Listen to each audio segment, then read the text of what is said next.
ठीक है, अगर आपको बैकग्राउंड से ज्यादा आवाज आती है तो आप मुझे बता देना। इस वाले क्वेश्चन पे फिर से हम आते हैं। ये क्वेश्चन हमने कर लिया था, ये क्वेश्चन हमने कर लिया था। अब हमें ये वाला क्वेश्चन देखना है। ये है औसत दशकगत वृद्धि दर के आधार पर 2021 में आबादी कितनी होगी। सबसे पहले हमें यहाँ पे ये टर्म समझना पड़ेगा, वृद्धि दर। वृद्धि दर क्या होती है? वृद्धि दर होती है कि आपका समय के साथ कोई चीज कितनी बढ़ रही है। यहाँ पे कुछ एक चीजें आ जाती हैं। सबसे पहला यहाँ पे आ जाती है वार्षिक वृद्धि दर, कि वार्षिक वृद्धि दर। तो वृद्धि दर आप इसके पीछे से लिख लेंगे। वार्षिक वृद्धि दर होती है कि एक साल में कोई चीज कितनी ज्यादा बढ़ रही है। फॉर एग्जाम्पल, पिछले साल तक हमारा गेहूं का प्रोडक्शन अगर 60 टन था और इस बार अगर गेहूं का प्रोडक्शन 80 टन हो गया है तो वार्षिक वृद्धि दर 20 टन का हो गया। यानी कि पिछले साल की कंपैरिजन में इस साल 20 टन गेहूं ज्यादा हुआ है। तो वार्षिक वृद्धि दर आपका होता है कि एक साल में कितनी ज्यादा वृद्धि हो रही है किसी चीज में। अभी आपको एक चीज का ध्यान रखना है, अभी हम जस्ट बात कर रहे हैं वृद्धि दर की, अभी हमने इस पे कोई प्रतिशत वगैरह नहीं लगाया है। फिर एक आपका हो सकता है पंचवार्षिक वृद्धि दर। पंचवार्षिक वृद्धि दर होती है कि कोई चीज हर 5 साल में कितनी बढ़ रही है। और फॉर एग्जाम्पल, आज से 5 साल पहले अगर गेहूं की पैदावार 60 टन थी और आज गेहूं की पैदावार 100 टन है तो आपकी पंचवार्षिक वृद्धि दर होगी 40 टन। तो 5 साल के अंतराल में कोई चीज कितनी ज्यादा बढ़ रही है, उसमें कितना ज्यादा अंतर आ रहा है, इसे हम कहते हैं पंचवार्षिक वृद्धि दर। और यही वृद्धि दर जब हम 10 साल के अंतराल में देखते हैं तो उसे हम कह देते हैं दशकगत वृद्धि दर।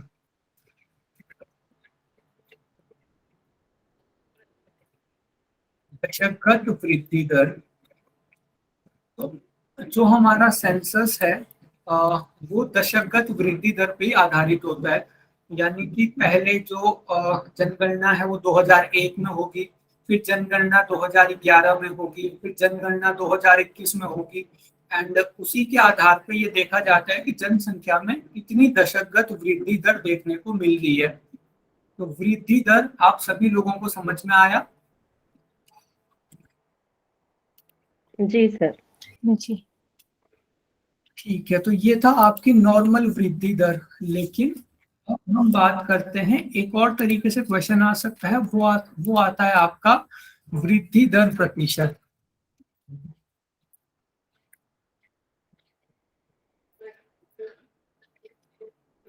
वृद्धि दर प्रतिशत, अभी तो था वृद्धि दर, तो हमने जस्ट अंतर देख लिया आज के ईयर में और आज से एक साल पहले में हमने अंतर देख लिया। लेकिन अगर वार्षिक वृद्धि दर प्रतिशत है तो हम कौन सा फॉर्मूला लगाएंगे? इन सिंपल वर्ड्स हम इसे कह सकते हैं कि 2011 में 2010 के कंपैरिजन में या फिर तुलना में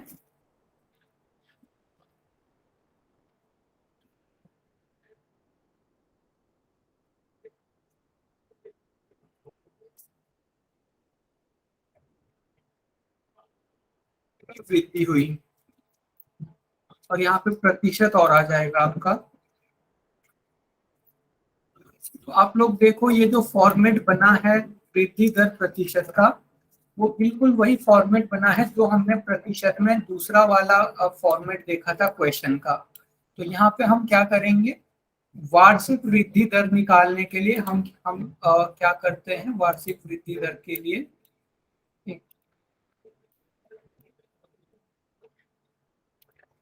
वार्षिक वृद्धि दर के लिए अभी 2011 की हमें वार्षिक वृद्धि दर निकालनी है कि 2011 में उसके पिछले साल के कंपैरिजन में कितनी प्रतिशत वृद्धि हुई।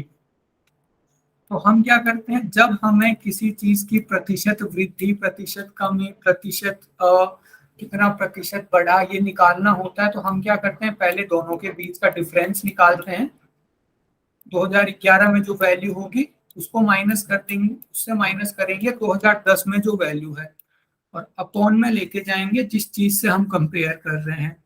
तो मैंने आपको बताया था जब भी हम समय के साथ किसी चीज को घटते या बढ़ते क्रम में किसी चीज के ऊपर सवाल करते हैं तो कंपेयर हमेशा पास्ट की वैल्यू से किया जाता है। तो यहाँ पे 2010 की वैल्यू आ जाएगी, मल्टीप्लाई कर देंगे हम 2001 होगा सर, हाँ जी।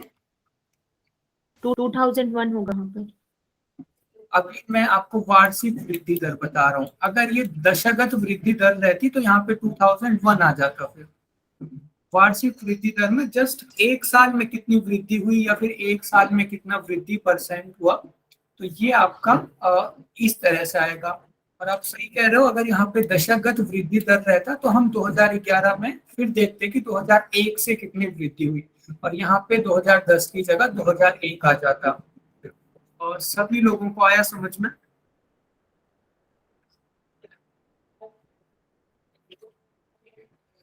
इसी के बेस पे हम क्वेश्चन करेंगे औसत दशकगत वृद्धि दर के आधार पर वर्ष 2021 में आबादी कितनी होगी।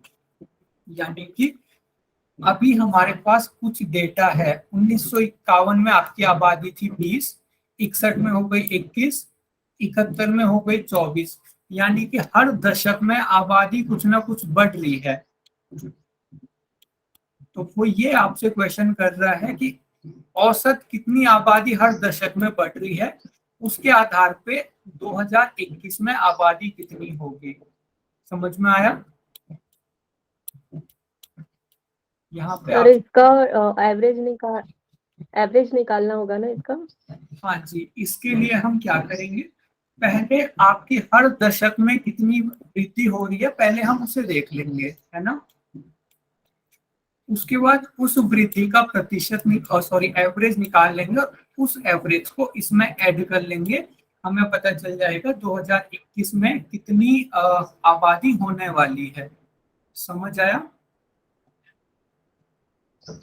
हाँ सर, इसका 2 मिलियन आता है एवरेज। सभी लोगों को आया समझ में? नहीं सर, एक बार फिर से बोलना प्लीज। एक मिनट।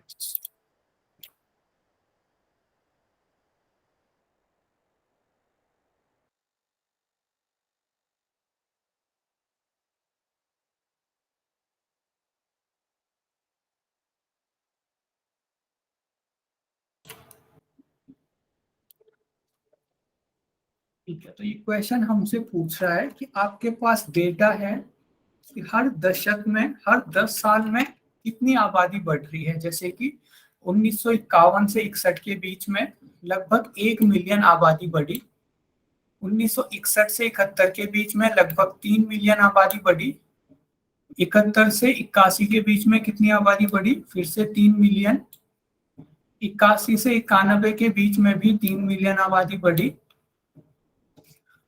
91 से 2001 के बीच में लगभग 2 मिलियन आबादी बढ़ी, और 2001 से 11 के बीच में लगभग 3 मिलियन आबादी बढ़ी, है ना। तो हर दशक में कुछ ना कुछ आबादी बढ़ रही है आपकी। तो सिमिलरली 2011 से 2021 के बीच में भी कुछ ना कुछ आबादी बढ़ेगी। तो क्वेश्चन आपसे ये पूछ रहा है कि जो आपकी दशकगत वृद्धि दर है उनकी औसत के आधार पे 2021 में आबादी कितनी होगी। तो जितनी हमारे पास दशकगत वृद्धि दर है उन सबका हम औसत निकालेंगे। इसका औसत कितना आ जाएगा, 3 2 5 2.5 10 11 2.5 सर। हाँ जी, आपका 2.5 इसका औसत आ जाएगा। तो 2.5 लगभग हर 10 साल में आबादी बढ़ रही है। तो 2011 में भी लगभग 2.5 बढ़ेगी, तो आपका इसमें हम 2.5 ऐड कर देंगे तो वो आ जाएगा आपका 37.5% लगभग आपकी आबादी आ जाएगी। इसमें हमने 2.5 जोड़ना है तो वो आपका आंसर आ जाएगा। 37.28 ऑप्शन में है। तो लगभग इतनी ही आपकी जो दशकगत वृद्धि दर है उसके आधार पे इतनी आपकी आबादी हो जाएगी। अगर आप कोई कैलकुलेशन सही करोगे तो ये आपका 37 पॉइंट पूरा पॉइंट में तक सही आंसर आ जाएगा। तो ये सबकी समझ में आया? सर किसमें करना है ये नहीं समझ आया। आप एक बार रिपीट करोगे अपना क्वेश्चन? सर ये जो हमारा एवरेज निकला है उसका क्या करना है ये नहीं समझ आया, कैसे ऐड करना है कहाँ। एवरेज आपका ये निकला है ना कि हर 10 साल में औसत या फिर एवरेज कितनी पॉपुलेशन बढ़ रही है। तो आपको 2011 की पॉपुलेशन पता है और आपको पॉपुलेशन निकालनी है 2021 की। आपको ये पता है कि हर 10 साल में कितनी पॉपुलेशन बढ़ रही है। तो आप इसमें जब ऐड करोगे तो 2021 की पॉपुलेशन आ जाएगी ना। वो जो औसत निकला था उसको इसमें ऐड करना है ताकि ये वाली पॉपुलेशन हमें मिल जाए। जी सर आ गया, थैंक यू।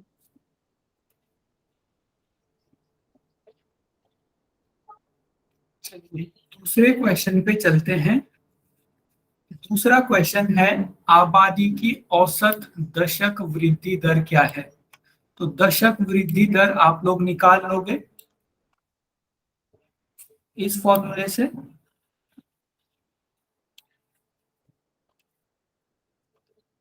दशक वृद्धि दर निकाल पाओगे आप लोग?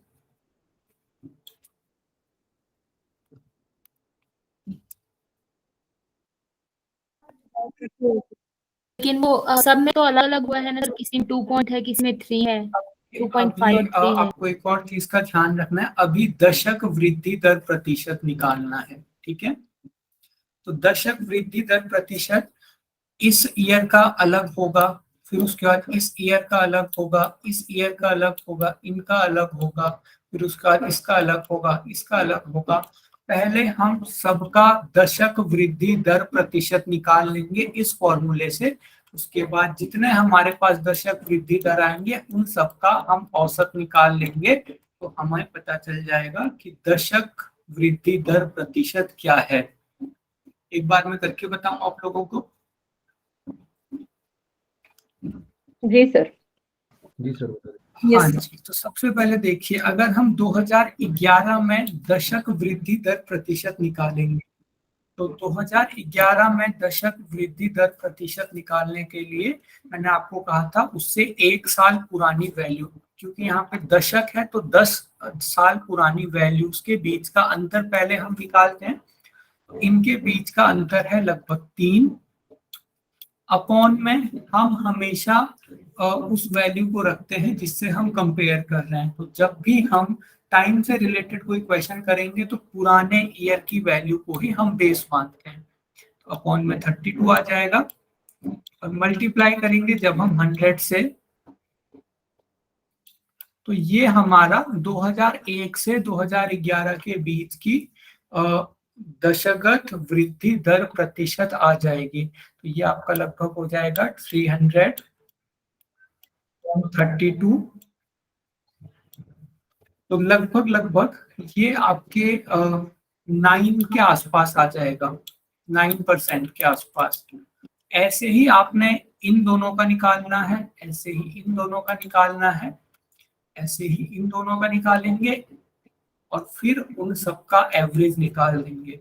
तो फिर हमारी औसत दशक वृद्धि दर आ जाएगी। सर एक बार फिर से प्लीज। हाँ जी, दशक वृद्धि दर कैसे निकालते हैं समझ आया आप लोगों को? जी तो आपने क्या करना है, सभी दशकों का वृद्धि दर निकालना है। यानी कि 2001 से 2011 के बीच कितनी वृद्धि हुई पहले वो निकालेंगे। उसके बाद 91 से 2001 के बीच में कितनी वृद्धि हुई फिर वो निकालेंगे। फिर सिमिलरली 81 से 91 के बीच में कितनी वृद्धि हुई वो निकालेंगे। तो सारी की सारी जब हम दशक वृद्धि दरें निकाल लेंगे उसके बाद जस्ट आपको उनका औसत निकाल लेना है, आपका फिर आंसर आ जाएगा। क्लियर हुआ? यस। हाँ जी, तो ये वृद्धि दर वाले क्वेश्चन इस तरीके से आते हैं।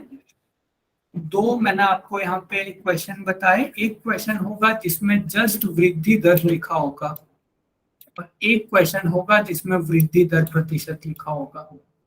तो वृद्धि दर कैसे निकालते हैं? वृद्धि दर के लिए जस्ट आगे वाली वैल्यू से पीछे वाली वैल्यू को माइनस करना होता है। वृद्धि दर प्रतिशत निकालने के लिए पहले हम दोनों के बीच का अंतर लिखते हैं, दोनों के बीच का हम अंतर लिखते हैं। कौन में हम प्रीवियस ईयर की वैल्यू लिखते हैं, जो भी पुराना साल है उसकी वैल्यू हम अपॉन में लिखेंगे।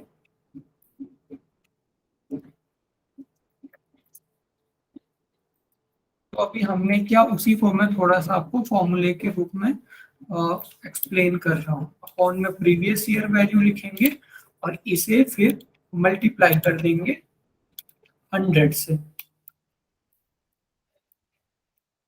इस तरीके से आपकी वृद्धि दर प्रतिशत निकल जाती है।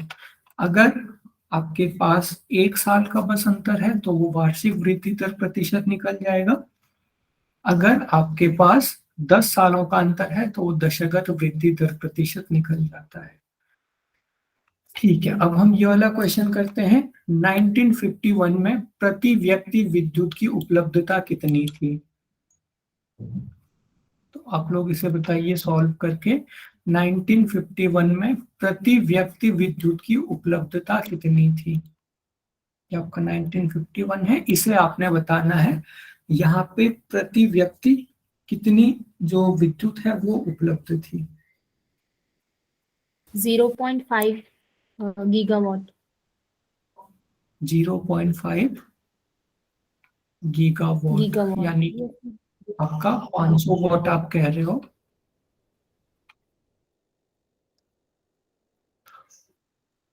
हाँ सर। नहीं, इसे फर्स्ट आंसर होगा आप सर। यूनिट के साथ, ये यूनिट दी हुई है ना, 1 gigawatt equal to 1000 million watt. तो क्वेश्चन में आपको जितनी चीजें दी हुई है उन सबका आपको यूज करना है। तो आपने 5 सही बताया लेकिन आपकी यूनिट थोड़ी मिस हो गई।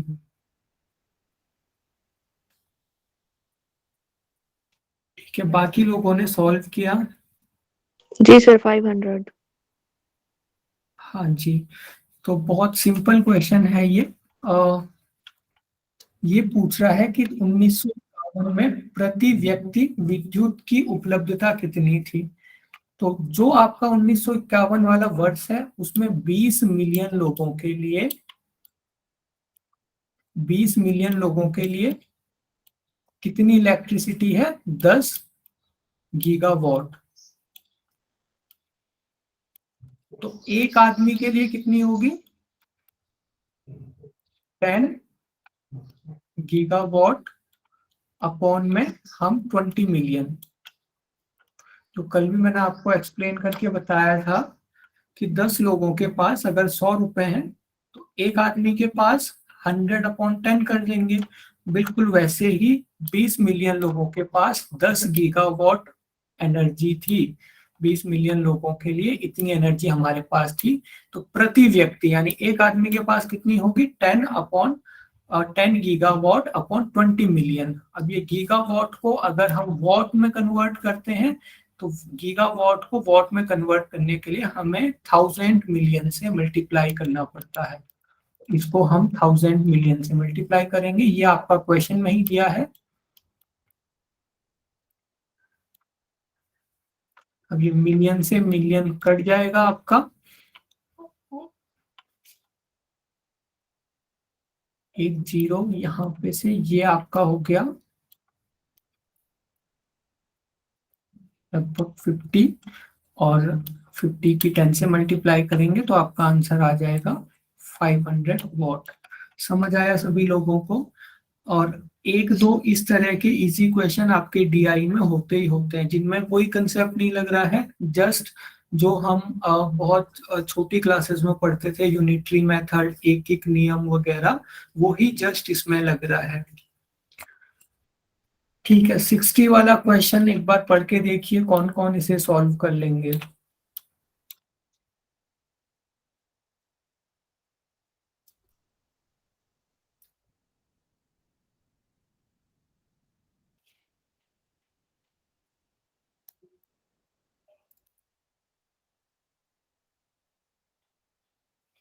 कितने लोग कर पाएंगे ये वाला क्वेश्चन? सर ये क्वेश्चंस इंग्लिश में सर है स्लाइड क्या? अप नहीं होगा। हो जाएगा हाँ जी, सर, इसको सिर्फ पॉपुलेशन नहीं हाँ देखना इंग्लिश है। में मैं आपको बता देता हूँ। जो आपकी पॉपुलेशन है उसकी जो वृद्धि दर है, वृद्धि दर होती है कि इस फॉर्मूले से जो हमने पढ़ा था, वृद्धि दर को आप समझ सकते हो कि किस परसेंटेज के हिसाब से वो इंक्रीज हो रही है। तो किस दशक में आपकी वृद्धि दर मैक्सिमम थी आपकी पॉपुलेशन की।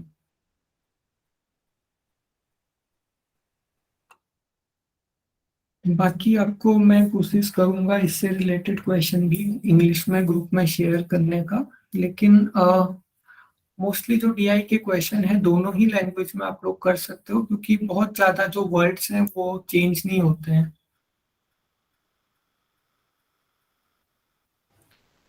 71 to 81 होगा सर इसका आंसर। 71 to 81 होगा। अच्छा ठीक है, तो कैसे करना है ये वाला क्वेश्चन?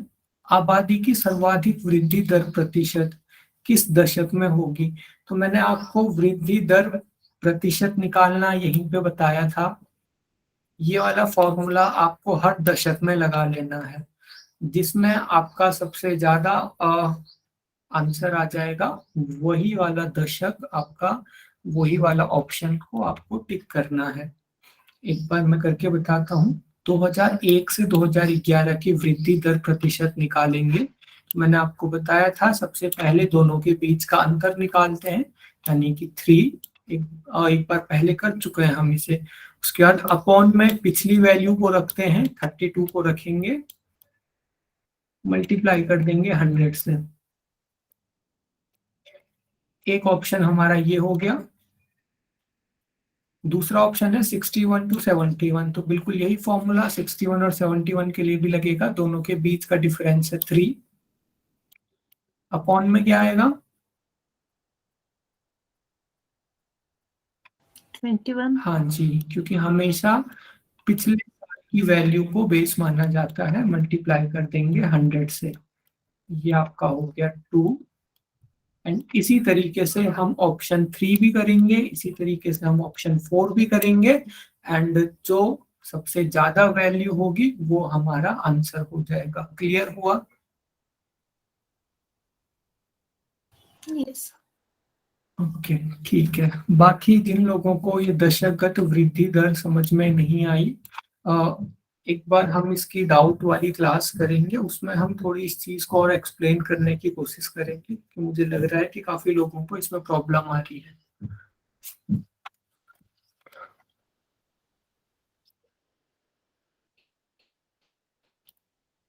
नेक्स्ट ये जो अगले क्वेश्चन है, ये वाले क्वेश्चन तो हमने कर ही लिए हैं। टेबल को कौन एक्सप्लेन करेगा? आप में से कोई एक्सप्लेन कीजिए टेबल को।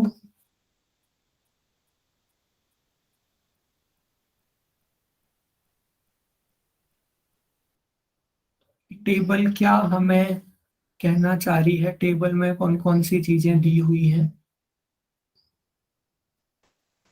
सर इसमें ना खिलौने दिए गए हैं हाँ जी, 5 टाइप्स के। हाँ जी,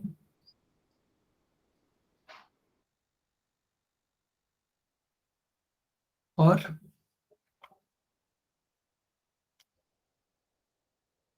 इसमें ईयर वाइज दिए गए हैं कि कौन से टाइप का खिलौना कितना है, और ये जितने नंबर्स हैं वो थाउजेंड्स में हैं, मतलब कि हाँ 200,000 या 150,000 ऐसे हाँ जी ऐसे बिल्कुल। इतने खिलौने बने हैं 5 तरह के। और कितने साल दिए हुए हैं, 12 में ये पांचों खिलौने इतने इतने बने, 13 में इतने इतने, इस तरह से। हाँ जी बिल्कुल। तो जैसे कि अभी इन्होंने कहा कि आपको खिलौनों की संख्या 1000 में दी हुई है और आपको ईयर दिया हुआ है। उसमें आपको बताया है कि हर ईयर में कौन से वाला खिलौना कितना बनाया गया।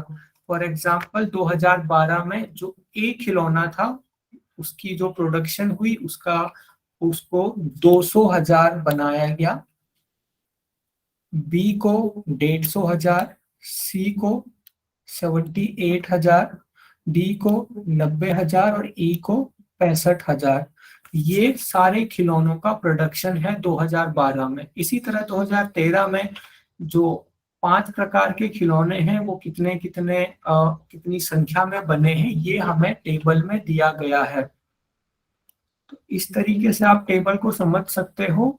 ये जो ऊपर निर्देश दिया होता है इसे पढ़ना बहुत ज्यादा जरूरी है। जितना ज्यादा आप टाइम इस टेबल को समझने में लगाओगे, निर्देश को पढ़ने में लगाओगे, उतना ही आपका क्वेश्चन सही होने के चांसेस बढ़ जाएंगे। कभी भी आपको सीधे ही क्वेश्चन पे नहीं आना है, निर्देश को आपको अच्छे से पढ़ना है, टेबल को समझना है। ठीक है, ये वाला क्वेश्चन कौन करेगा? कितने लोग कर पाएंगे ये वाला क्वेश्चन? क्योंकि काफी हम इस तरह के क्वेश्चन कर चुके हैं।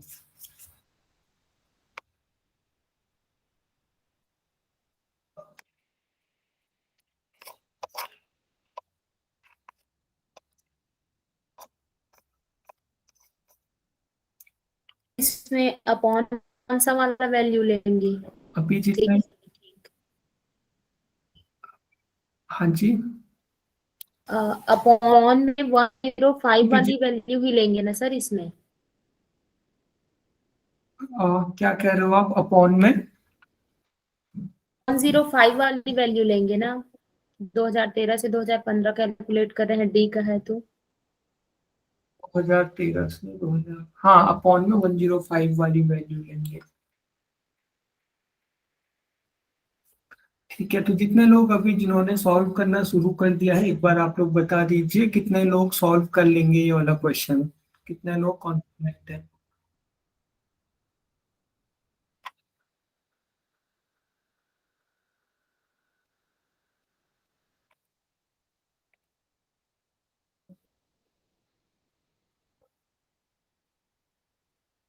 सर आंसर क्या है? 9% है क्या? आंसर तो अभी निकालना पड़ेगा। आंसर मैं अभी निकाल के बताता हूँ आपको। कैसे सॉल्व करेंगे ये मैंने आपको पहले ही दिन इसके लिए फॉर्मूला बताया था, शायद इस वाली स्लाइड में होगा।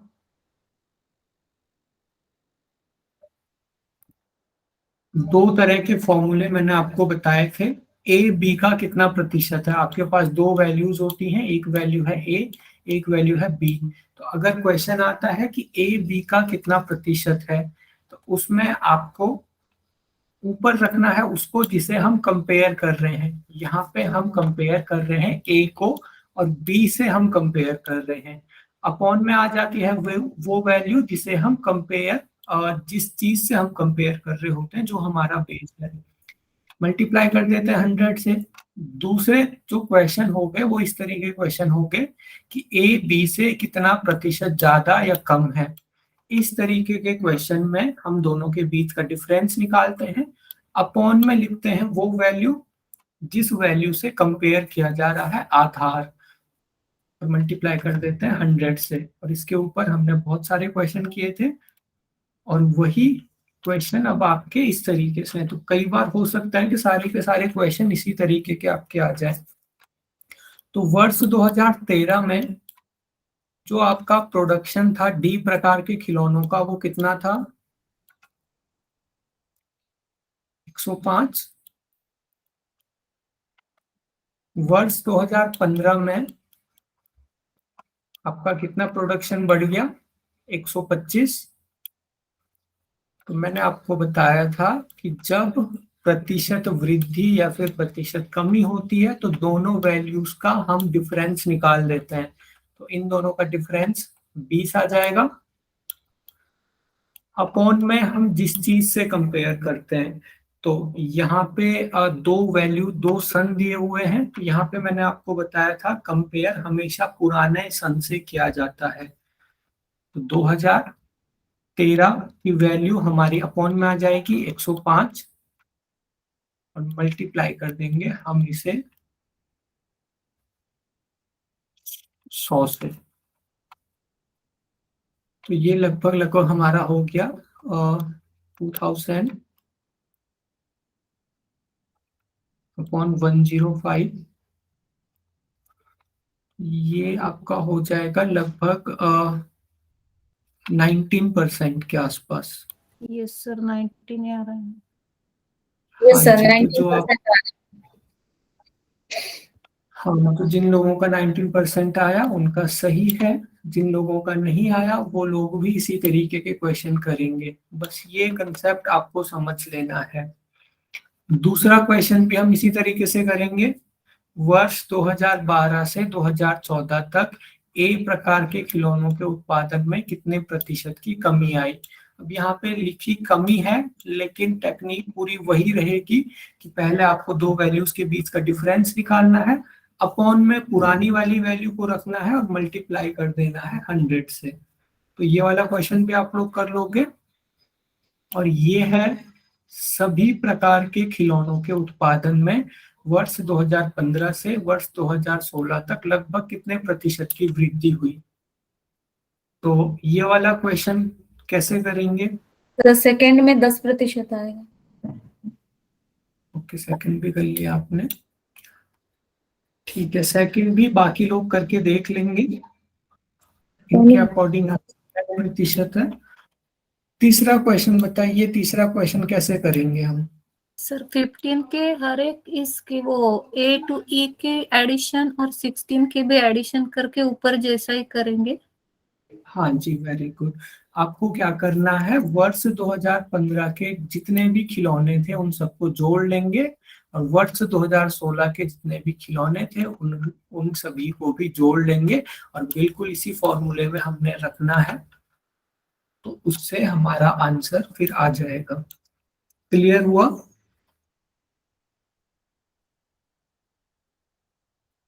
जी यस सर, यस सर। हाँ जी, तो मोस्टली इसी तरीके के क्वेश्चन आपके डेटा इंटरप्रिटेशन में रिपीट होंगे। अब हम कंसेप्ट जितने थे वो सारे के सारे हमने पढ़ लिए, प्रतिशत वृद्धि, प्रतिशत कमी, वृद्धि दर, और इसी तरीके के क्वेश्चन आपके रिपीट होंगे। औसत और कोई वैल्यूज दे दी जाएगी, उनके बीच में आपको अनुपात निकालना होगा, या फिर आपको अनुपात दिया होगा, टोटल दिया होगा, आपको नंबर निकालना होगा। कंसेप्ट सारे के सारे यही यूज होंगे, बस आपके ग्राफ चेंज हो जाएंगे। अब कुछ देर के लिए हम अलग अलग ग्राफ को कैसे स्टडी करना है, अब जस्ट हमें ये पढ़ना है। बाकी इसके बाद जितनी आपकी प्रैक्टिस रहेगी उतने आपके क्वेश्चन होते जाएंगे।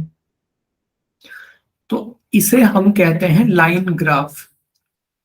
तो अभी तक जो हम पढ़ रहे थे वो टेबुलर फॉर्म में डेटा था। अब वो टेबल की फॉर्म में जो डेटा है उसे यहाँ पे लाइन की फॉर्म में दे दिया गया है। तो इसे हम कैसे देखेंगे? यहाँ पे देखिए दो लाइनें दी हुई हैं आपको। एक लाइन है जिसमें गोला है और एक लाइन है जिसमें आपको स्क्वायर दिया हुआ है। तो ये जो गोले वाली लाइन है उसमें लिखा है बनाए गए, और स्क्वायर वाली लाइन में है बेचे गए। तो अगर हम इस ग्राफ को सही से समझें तो विगत वर्षों में एक कंपनी द्वारा बनाए गए और बेचे गए कच्चे माल के यूनिट, यानी कि पिछले वर्षों में एक कंपनी ने कितना माल बनाया, कितना माल बेचा, उसको इस ग्राफ में दिखाया गया है। और वो विगत वर्ष कौन कौन से हैं? वो हैं आपके 2013, 14, 15, 16 और 17। तो दो चीज दी हुई है, एक बनाया गया माल और एक बेचा गया माल। कितना उन्होंने प्रोडक्ट बनाए और कितने प्रोडक्ट वो बेच पाए। तो ये आपके जो सर्कल वाले हैं या फिर ये हैं आपके बनाया गया माल, और ये जो आपका स्क्वायर वाला है ये बेचा हुआ उनका कच्चा माल है। तो वर्ष 2013 में उन्होंने कितना कच्चा माल बनाया और कितना कच्चा माल बेचा, आप लोग इस ग्राफ की हेल्प से समझ सकते हो।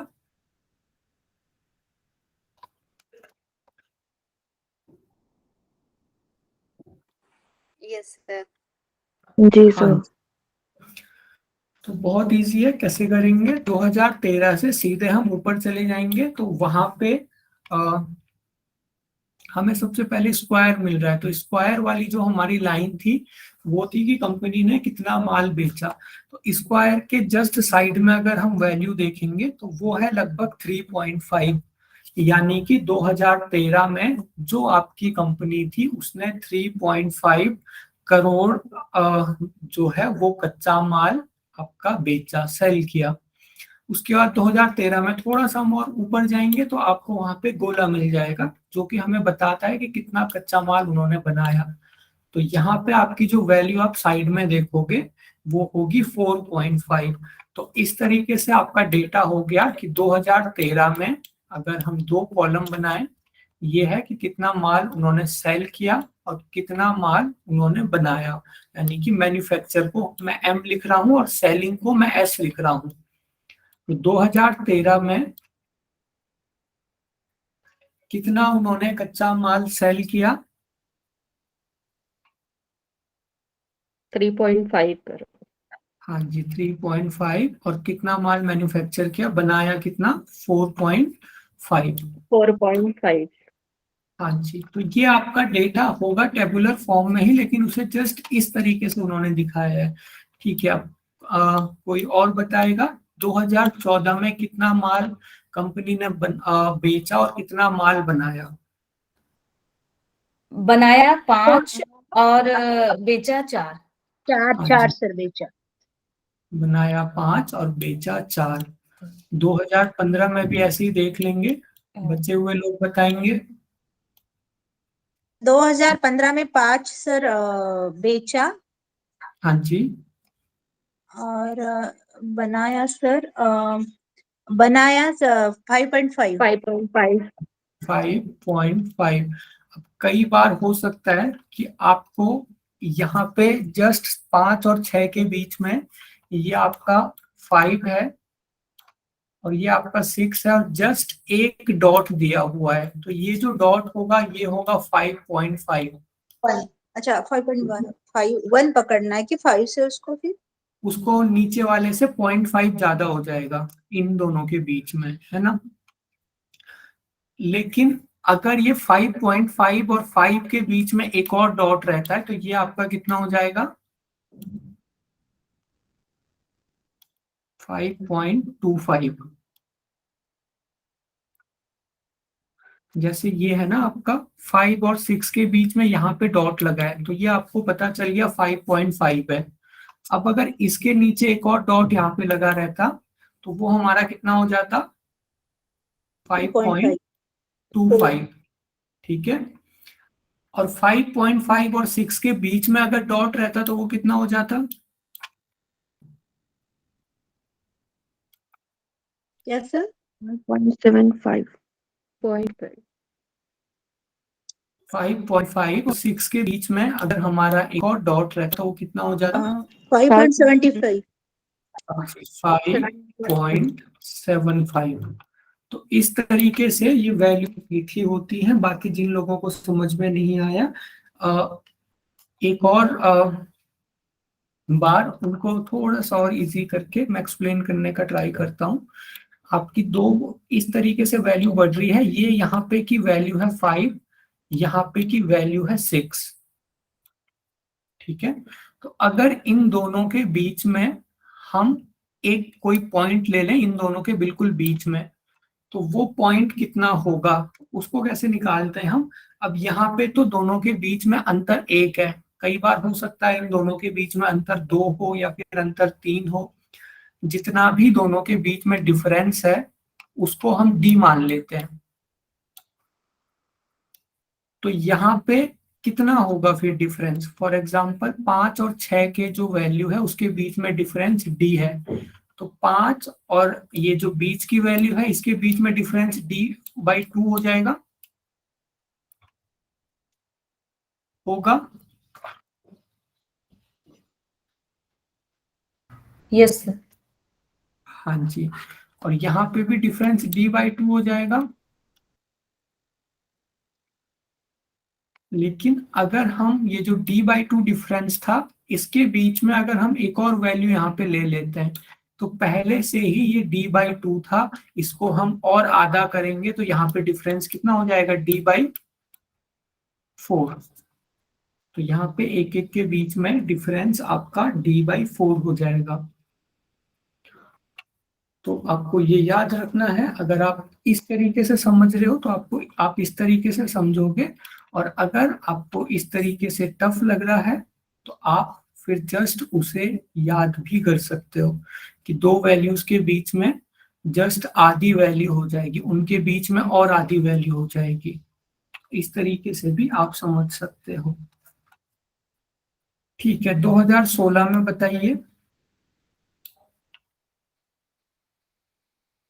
3 करोड़ बेचा और 5 करोड़ बनाया। 3 करोड़ बेचा और 5 करोड़ बनाया।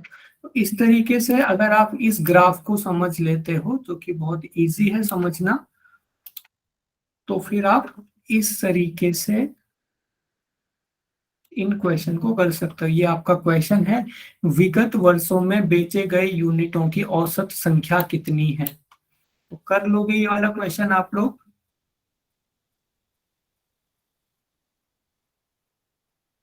आपको इसमें क्या करना है, जितने भी आपके यूनिट बेचे गए, और बेचे जाने वाला आपका स्क्वायर है, यानी कि 2013 में इतने यूनिट बेचे, इसमें इतने यूनिट बेचे, इसमें इतने यूनिट बेचे, इसमें फिर इतने यूनिट बेचे, जितने भी यूनिट आपके बिके थे उन सबका आपको औसत निकालना है। लेकिन एक चीज का ध्यान रखना है, ये जो आपके यूनिट बिके थे ये किसमें है, करोड़ में है। यानी कि जितनी भी वैल्यूज हैं उन सबको आप पहले करोड़ से मल्टीप्लाई करोगे, फिर उसके बाद उनका औसत निकालोगे। तो क्लियर हुआ सभी लोगों को? जी सर। जी सर। हाँ जी।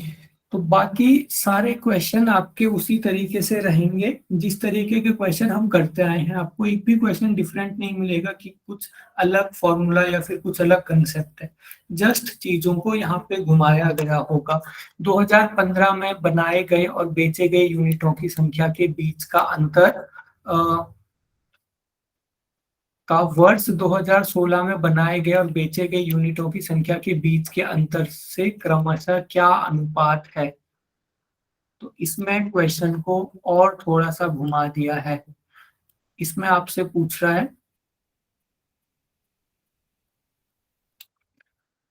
ये आपसे बोल रहा है कि वर्ष 2015 में बनाए गए और बेचे गए यूनिटों की संख्या के बीच का अंतर, यानी कि वर्ष 2015 में जितनी चीजें बनी थी उनको हम x मान लेते हैं, और वर्ष 2015 में जितनी चीजें बेची गई थी उनको y मान लेते हैं। इनके बीच का जो अंतर है, ये इनके बीच का अंतर हो गया। और 2016 में आप मान लो बनाए गए थे a और बेचे गए थे b, तो इनके बीच का अंतर a माइनस बी आ जाएगा। तो क्वेश्चन आपसे ये पूछ रहा है कि ये जो दो वैल्यूज हैं, एक वैल्यू ये हो गई, एक वैल्यू ये हो गई, इनके बीच का अनुपात क्या है। अब कितने लोग कर लेंगे ये वाला क्वेश्चन? हो जाएगा सर। इजी है? जी सर। हाँ जी, एक बार मैं आपको सॉल्व करके बताता हूँ। आपको लंबे क्वेश्चन से डरना नहीं है, जस्ट उसकी लैंग्वेज को समझना है। मुझे लगता है ये क्वेश्चन अभी तक हमने जितने क्वेश्चन किए उसमें से सबसे इजी है, क्योंकि सिंपल सा फॉर्मूला लग रहा है। आपको पूछ रहा है कि वर्ष 2015 में बनाए गए और बेचे गए यूनिटों की संख्या के बीच का अंतर। तो वर्ष 2015 में, ये वर्ष 2015 है, यहाँ पे आपके बने थे कितने, 5.5, और बेचे गए थे कितने, 5। तो इनके बीच का अंतर कितना हो गया, 0.5। तो 2015 में बनाए गए और बेचे गए यूनिटों की संख्या के बीच का अंतर हमें पता चल गया। अब वो पूछ रहा है कि 2016 में बनाए गए और बेचे गए यूनिटों की संख्या के बीच का अंतर, ये भी आपको निकालना है। तो 2016 में कितने आपके बनाए गए थे, 5? 2 सर। नहीं, बनाए गए थे आपके 5 और बेचे गए थे आपके 3। तो 5 माइनस 3, दो आया। हाँ आंसर आपका 2 आ जाएगा। तो क्वेश्चन जस्ट आपसे ये पूछ रहा है इन दोनों का अनुपात क्या है। तो आपको जस्ट 0.5 अपॉन 2 कर लेना है। तो ये आपका आंसर आ जाएगा आपका 1:4। कितने लोगों का आंसर यही आया था, 1:4?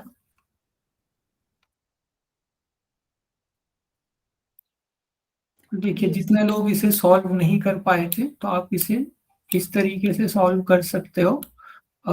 अगर आप ऊपर नीचे 10 की मल्टीप्लाई कर दो तो ये 5/20 आ जाएगा, तो ये आपका हो गया 1:4। आपका आंसर आ गया 1:4। तो बस इसी तरीके के क्वेश्चन आएंगे। थोड़ा सा उन्होंने बीच में लैंग्वेज घुमा दी थी, लेकिन क्वेश्चन बिल्कुल इजी था। अभी तक हम जितने क्वेश्चन करते आ रहे हैं उसमें से सबसे सिंपल फॉर्मूला इसी क्वेश्चन में लग रहा था। तो ये आपका हो गया लाइन ग्राफ, आपका इसी तरीके से आते हैं। तो मोस्टली जो आपके नेट में क्वेश्चन आएंगे वो या तो आपके टेबुलर फॉर्म में आएंगे या तो लाइन ग्राफ में क्वेश्चन आएंगे। नेक्स्ट सर आपका ये पहले वाले का एक बार थोड़ा सॉल्व करके बता दीजिए, पहले वाले का आ नहीं रहा आंसर मेरा। पहले वाले का जी सर, इसका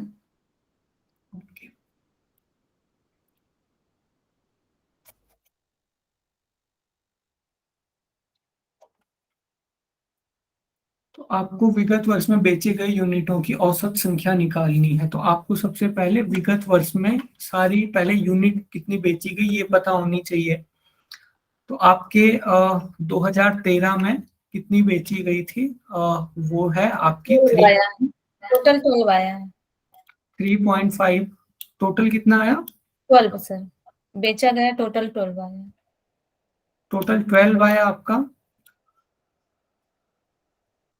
ओके, और अपॉन में सभी लोगों का 12 आया। जब आपने इनका इनका इनका इनका इनका एडिशन किया तो 12 आया सबका।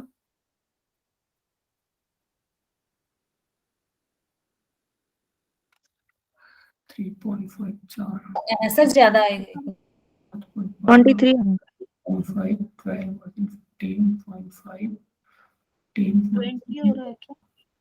23 आएगा सर। 15.5 और आपका 6.5 और 22 आ रहा है आपका। 22 सर। हाँ 22 आ रहा है। आपकी जितनी भी यूनिट बेची गई उन सबका एडिशन कितना आ रहा है? 22 आ रहा है। लेकिन ये जितनी भी यूनिट है ये किस में है? करोड़ में है। तो आपको मल्टीप्लाई करना पड़ेगा 1 करोड़ से।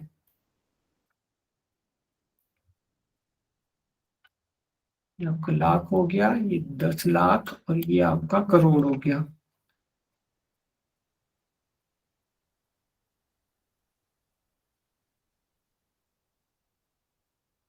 और अपॉन में हम डिवाइड कर देंगे आपके 1 2 3 4 5 5 से हम इसे डिवाइड कर देंगे। तो जब हम इसे सॉल्व करेंगे तो ये आ जाएगा 5 2 10, बाकी के 0 ऐसे ही बच जाएंगे।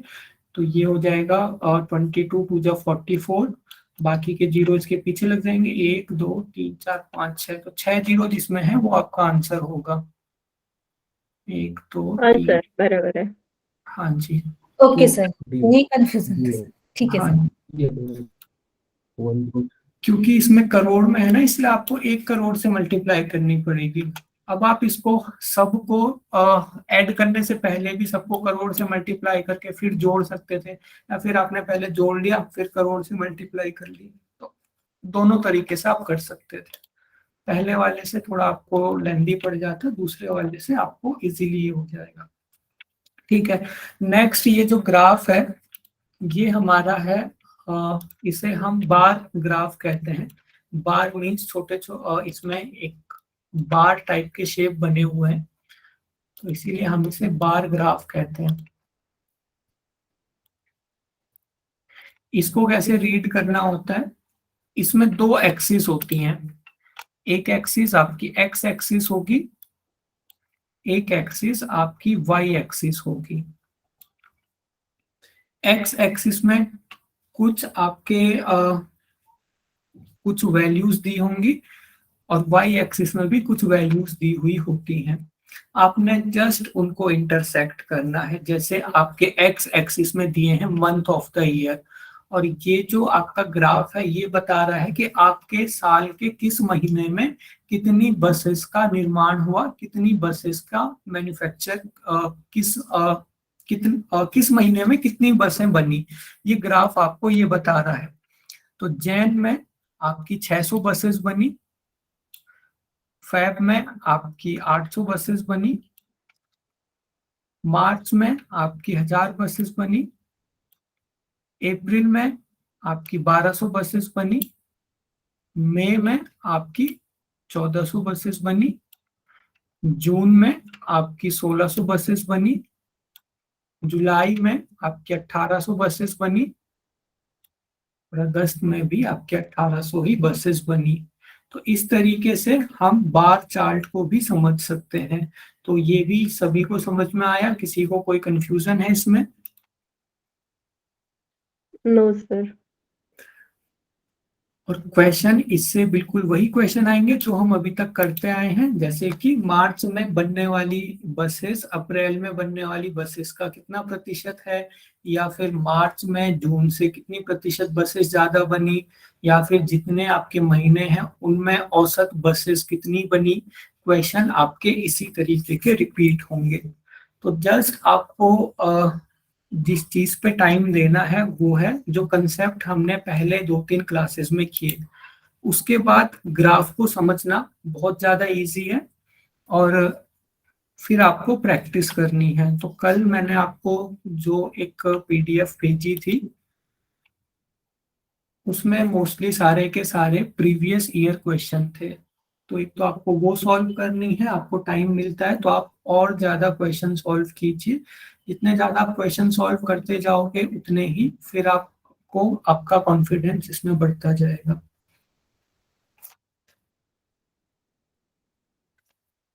कोई और कंफ्यूजन है इससे रिलेटेड?